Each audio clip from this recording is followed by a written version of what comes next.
Let me just, okay, so if you have out your unit packet and then this additional set of questions,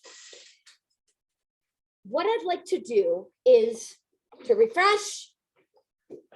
Now, the way that I chose to kind of do this, and I am not give you a paper and you like fill in the blank kind of teacher. But I thought for just this, that if we have additional examples to possibly look at, or look at examples and then answer what I'm asking of us. So that's what the kind of highlighted area will be. Ultimately, what I'll ask you to do, and if I think we need other examples or could be enriched by other examples, I have them there for us, okay? So we're gonna be relying on this as we talk through today. All right, those of you that I will be missing next week because of trip to Florida, I would love for you to pick up one of these. And I've given us an outline of what we'll do for the 4 days of the week. But I want to let us definitely know that I have supportive tutorials, and this is for all of us, of course, in Canvas. And I hope that I've, named them appropriately per what that addresses. So that tutorial video is just me, just specifically addressing that. So today, I hope to go through these. Then these will be for Monday. Tuesday, we will keep practicing. Wednesday, a little quiz. And on Monday and Tuesday, we'll get practice problems so you'll know exactly what's coming your way. This is not a deep and wide chapter. Then we will begin thermodynamics. And I've just identified what are kind of the topics that we'll go through on Monday. So I understand that I will be lucky to see you on Monday. So it's Victor, Jeremy. Oh, yay! Oh, who also said Andy? Okay, very good, very good.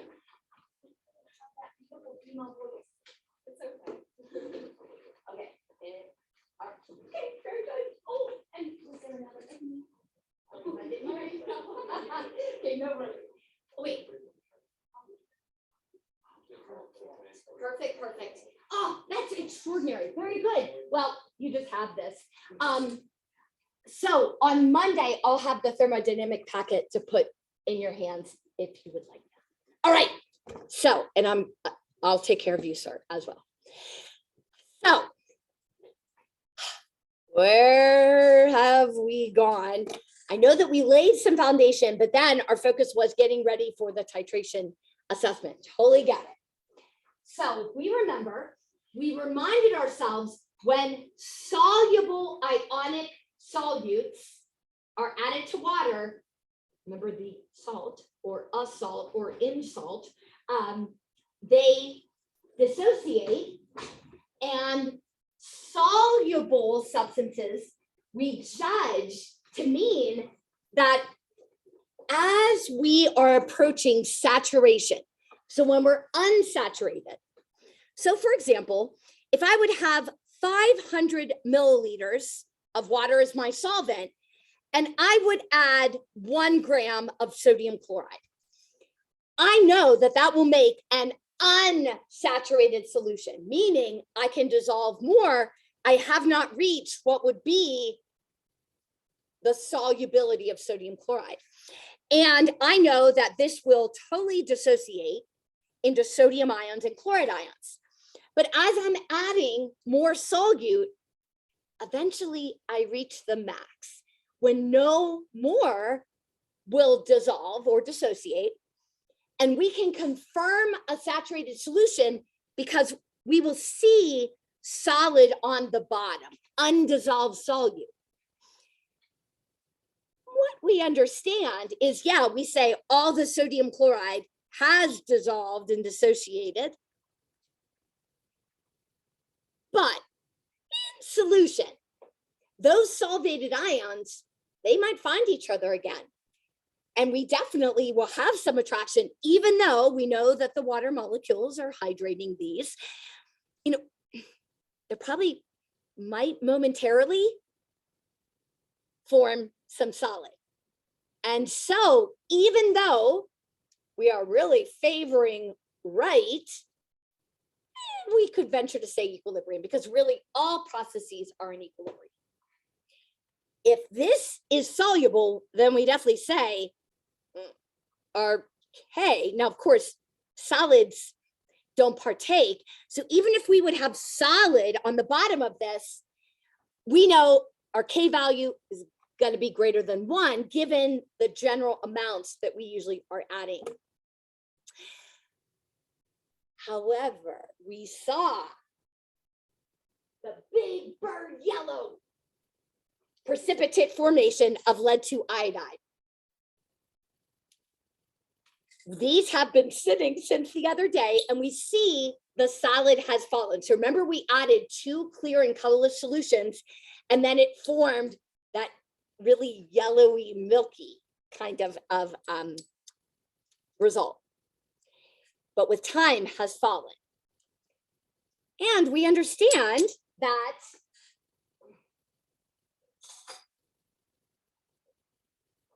if we don't have a limiting reactant, that all of the lead ion and all of the iodide, when they found each other, formed that. So remember, we looked at the net ionic equation. And so if there's not a limiting reactant, we would venture to say, we don't have any iodide or lead ion, but we do. So even though we put that S and call it insoluble, there are a small amount of ions that we measure. Okay, so moving forward, why do we call some things soluble and some things insoluble? It gets the title of soluble if, for example, sodium chloride, if the equilibrium is equal to greater than 1. Go ahead, sir. So for the K expression for NaCl dissociating, it would just be concentration of Na plus at the concentration of Cl minus, right? You got it. Now, why would K always be greater than 1 in that case? Like, what if you have a 0.5 molar concentration? See, that's exactly it. Like, as far as, usually, you're right.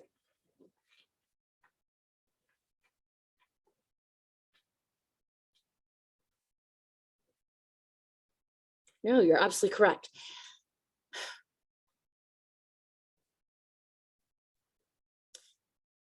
You're right.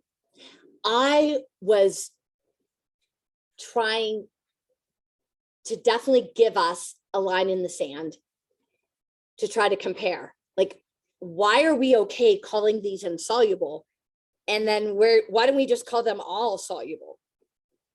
And just thinking there's kind of like a line in the sand where we'd say this, but yet it's not a definite. So in general. So you're right. If this is 0.05 and 0.05, multiply them, then we're not going to get.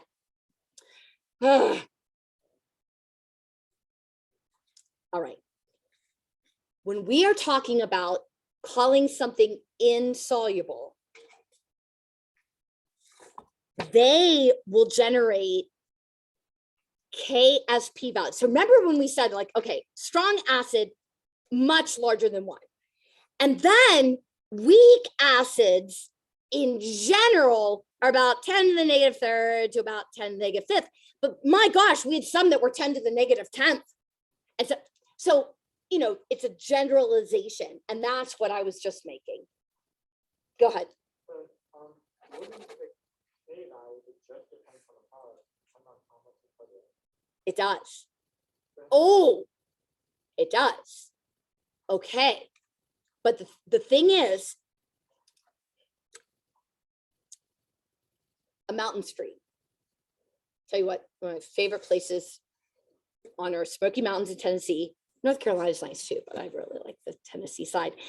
And, you know, there are just gorgeous streams, gorgeous, gorgeous, gorgeous. And the terrain of the area, there's just these boulders. And I love to take, well, especially when they were younger, walk through the stream and see what we find and all these great boulders. And my kids would always like pick up these rocks. Well, those same rocks, unless, a geological event or something, still, be there for my grandchildren and great grandchildren and so on and so on. Well, we understand they're made of substances that are not dissolving, maybe being worn by the water, but not dissolving. But tiny amounts. We're talking about parts per million and parts per billion. Crazy small amounts. So, how on earth do we get stalactites and stalagmites?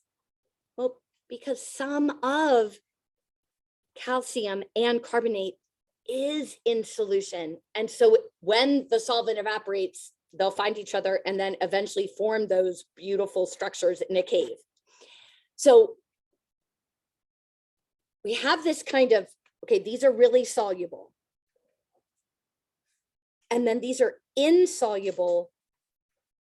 We're okay to call it that because the amount of ions that are created. So are the ions that we find in rocks, granite, like dissolving in water? Well, we say no. But if we measure the water around it, we do get really small amounts. Now, small enough for like everyday use, like everyday like knowledge, or like if I drink from the mountain stream, am I worried about the ions? No, I'm worried about the bacteria that are going to get me sick, but not the ions. But let's say that a pregnant woman with a developing baby drinks the water. So not only the bacteria, but possibly the concentration of ions for the developing baby. So that's where we're going, Jackson, is talking about, and I know what you're saying, but the solubility of these is so small that even if we keep dumping and dumping and dumping, it's still not going to really increase the solubility that much. That rock will be there for my grandkids and great grandkids. Slightly smaller, but just talking about dissolving. Is that okay? So does that give you a little bit better? Yeah. Great question. Absolutely fantastic question. In fact, why don't we go ahead and dig into like solubility? So first up, we're totally good, aren't we, at creating the dissociation reactions, right? So for example, silver chromate. Okay, I know, Luke, you remember silver, when it is a cation, forms what charge? Yeah, +1. Excellent. It's the only thing. It's kind of weird for being in the D block, but we know silver just shows +1. Chromate is CrO4 with a -2. So we know the balanced ionic would be Ag2CrO4. That is a white crystalline solid in water. All right, James, what would we write for our dissociation? Perfect. Do you have to write the cation first? No, it's usually just common practice, but you definitely don't have to. But we understand that for every one of these, right, we get 2 silver ions and then 1 chromate. And they will be aqueous. Nice. So if we are examining this, we understand, now remember, we are only expected to know the always soluble, always soluble. So if you're told that silver chromate is an insoluble solid, and you're asked to find, apply KSP, it is always product over reactant, and solids and liquids do not impact equilibrium position. So the KSP for this, Ag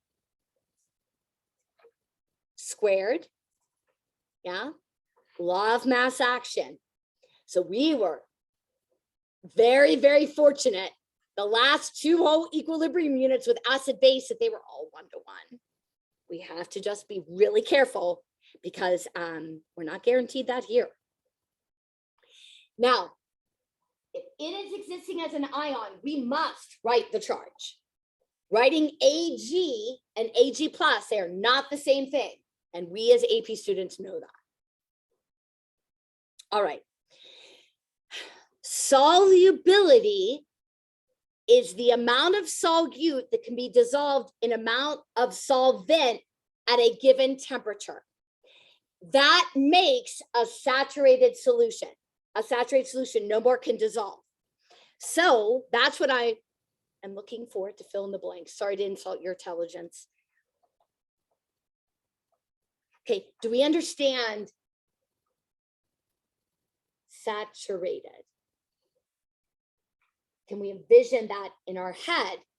And can we understand, of course, if we're talking about a saturated sodium chloride solution, that's a very different concentration of ions than a saturated silver chromate.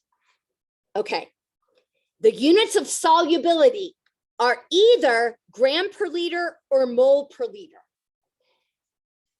Recently, professors, AP teachers have been evolving to represent solubility with a capital S. If you watch any of the AP daily videos, and can I tell you, somebody that I admire so much, and I'm lucky to call a friend, Dina Leggett. She is an incredible teacher, incredible. She makes a bunch of the AP daily videos for this content. Oh, a huge thumbs up to take in those if you would like. And she definitely, you know, uses S, but lets you know you can also use X. So we could use S or X, and it is a capital S. So if you see that, it's talking about solubility. Okay, so the solubility product constant is a unitless number, right? K, we never have to have a unit on it, that represents the equilibrium constant for what we're showing here. The equilibrium between the solid and its saturated solution. I want to make sure that we get that. All right. So let's transition to our packet and page 3. Page 3.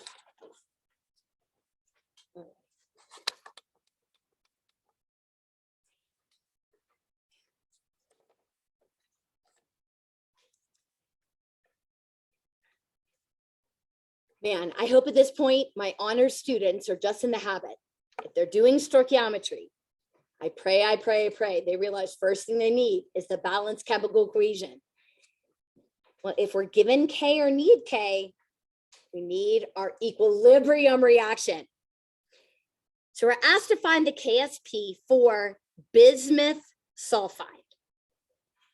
So what that means, the solid is the reactant. Yeah.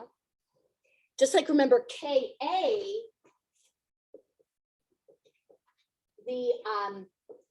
it's describing the behavior of an acid. And we know it'll form hydronium and then the conjugate base. Well, whenever we're asked for KSP, what we would designate as being insoluble is our reactant, or on the left side of the arrow, but it's in equilibrium with its ions. So be careful, be careful. For every one, whoop, oh my gosh, you, Mrs. Gerhardt. What?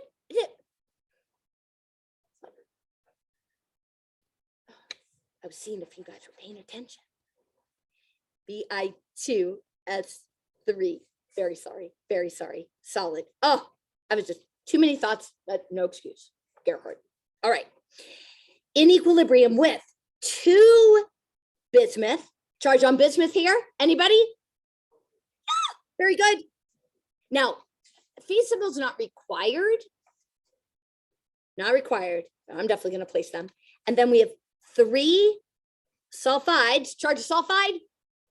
Woo! Okay, and we're asked for the KSP, but we know that's part of our heading, and that will be bismuth plus 3 squared, sulfide cubed. All right, good. All right, excellent. Now, going from here, they're telling us the solubility. The solubility. All right. Solubility, gram per liter, it can be mole per liter. All right. What this is saying is that this many moles of the Bi2S3 can be found per liter. But we know it dissociates. And I sure like that we're given mole per liter. Now, solids, they don't play a role. And we don't express solids in terms of molarities, just moles or grams, not moles per liter. So there's nothing there. Whenever we're asked a question like this, we are just putting the solid into solution and then letting it do its thing. So unless we're starting with anything else, we're just putting this in water. We haven't made that yet. Okay, for every 1 Bi2S3, we will get 2 bismuth ions. It is up to you. Because we have been doing X in our ice tables, we definitely know to get to equilibrium, we will make 2x of the bismuth and 3x of the sulfide. But you can call it capital S if you feel more comfortable with that, just to designate it as different because it's an insoluble solid. So we could say plus 2s and then plus 3s. More than fine. So at equilibrium, it will be 2x and 3x, or 2s and 3s. So the reason maybe to go with S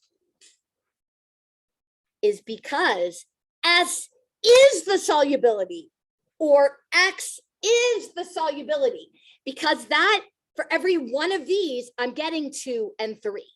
So we just multiply by the number of ions, multiply the solubility by the number of ions that are that each ion is existing as. I hope that made sense. Now it's totally up to you. We're asked for the KSP. So mathematically, what you could do is insert your molarity. So we could put 2 times 1 times 10